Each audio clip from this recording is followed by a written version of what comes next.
Salve fratres, welcome back into the jungle of Protestantism. Teiterum videre Patris Allegro Veritas Liberali Vos. Ada berita yang sempat viral tentang pembubaran rumah ibadah atau rumah tempat ibadah, pembubaran kegiatan ibadah di rumah yang dijadikan ibadah. I don't get the point, but you know what I mean. Ada pembubaran orang yang beribadah dan penyegelan rumah tempat beribadah. Satu poin penting yang perlu kita sadari bersama, terutama untuk edukasi untuk orang Katolik, dan permintaan kepada saudara-saudariku yang terpisah Protestan. Selamat datang di gereja tanpa gereja. Welcome to the church without church. Saatnya Protestan konsisten. Jadi dengan adanya berita-berita tentang penutupan rumah ibadah, pembubaran kegiatan ibadah, sebenarnya Protestan harus konsisten. Saatnya mulai konsisten, jangan standar janda. Ya, Oke, ini puisi ya untuk kita semua, sebuah puisi. Judulnya Gereja Bisa Diklik. Dibubarkan lagi ibadahmu, bung. Katanya cuma doa syahdu di ruang tamu. Tapi kok teriak, ini pelanggaran HAM. Lah, bukannya Yesusmu bisa streaming tiap malam?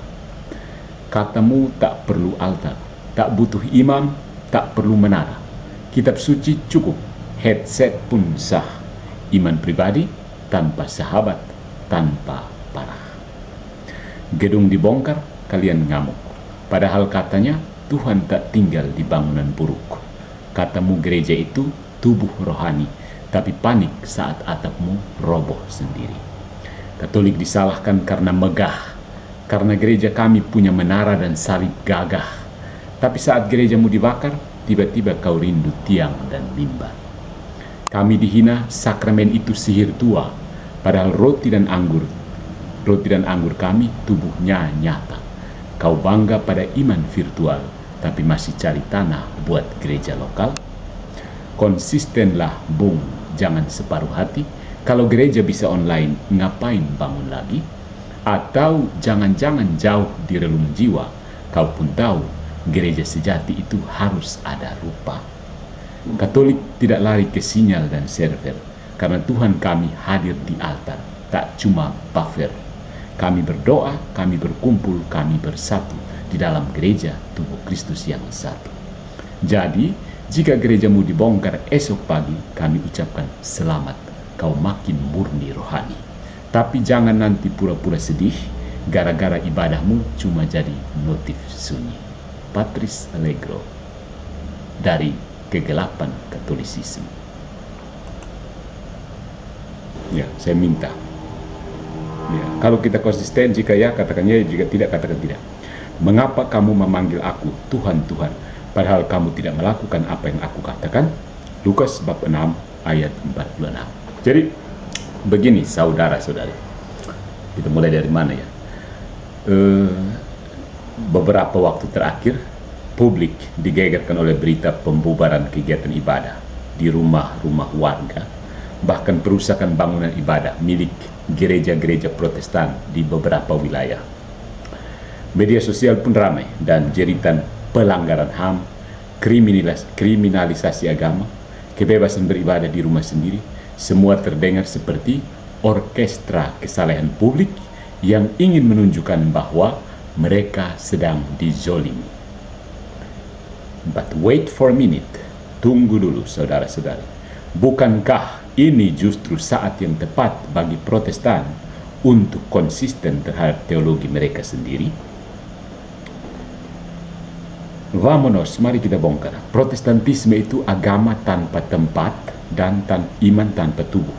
Agama tanpa tempat dan iman tanpa tubuh. Dalam doktrin Protestan sejak reformasi 1517, sakramentalisme dihapuskan, otoritas gereja dilebur, dan ibadah direduksi menjadi relasi personal antara saya dan Yesus. Tidak ada altar, tidak ada imam, tidak ada ekaristi, tidak ada tempat kudus, tidak ada syarat hadir secara fisik. Dengan logika ini, kenapa harus ribut soal dibubarkannya ibadah rumah? Bukankah keselamatan hanya soal iman pribadi? Bukankah gereja sejati itu adalah komunitas rohani dan bukan gedung bata dan genteng? Bukankah sekarang sudah ada Zoom, YouTube Live, dan Instagram Reels? Kalau memang teologi Protestan itu konsisten, maka perusakan gedung ibadah seharusnya tidak lebih menyakitkan daripada kehilangan sinyal Wi-Fi. Ya. Jadi Protestantisme itu adalah perjalanan dari katedral ke kamar tidur. Ketika reformasi menghapus gereja sebagai mediasi rahmat, yang tersisa hanyalah ruang pribadi. Maka secara logis, rumah sendiri sudah cukup menjadi gereja. Bahkan tidak perlu ada rumah sama sekali. Headset, HP, dan sedikit keheningan bisa menggantikan seluruh liturgi. Tapi mengapa tetap menuntut kebebasan membangun rumah ibadah? Mengapa panik ketika rumah ibadah dirusak atau ibadah rumah dibubarkan? Apakah itu bukan bentuk pengkhianatan terhadap sistemmu sendiri? Atau apakah diam-diam kalian masih butuh bangunan, mimbar, dan pujian live karena ternyata ibadah online tidak sebegitu rohaninya? Jadi, bukankah Tuhan tidak tinggal di gedung? Beberapa pendeta Protestan terkenal bahkan suka mengutip Kisah Para Rasul bab 7 ayat 48. Allah tidak diam di dalam rumah buatan tangan manusia. Jadi kalau mau sola skriptura, lalu kenapa sekarang menangis ketika rumah ibadah dibongkar? Bukankah Anda sendiri sudah mengatakan Tuhan tidak terikat tempat? Maka izinkan kami membantu. Jika rumah ibadah kalian dibakar, kenapa tidak bersyukur? Bukankah itu mempercepat liberasi rohani menuju iman digital murni? Jika rumah ibadah jika ibadah rumah dibubarkan, kenapa tidak memuji Tuhan? Bukankah itu isyarat bahwa iman sejati tak butuh perantara, tempat, atau institusi? Bukankah ini sejalan dengan intensi terdalam reformasi? Sementara gereja Katolik adalah tubuh yang masih bertubuh. Gereja Katolik akan terus berjuang menjaga tempat ibadah karena iman kami bukan hanya soal ide, tapi soal inkarnasi. Tuhan menjadi daging, firman menjadi tubuh, dan gereja menjadi rumahnya yang nyata.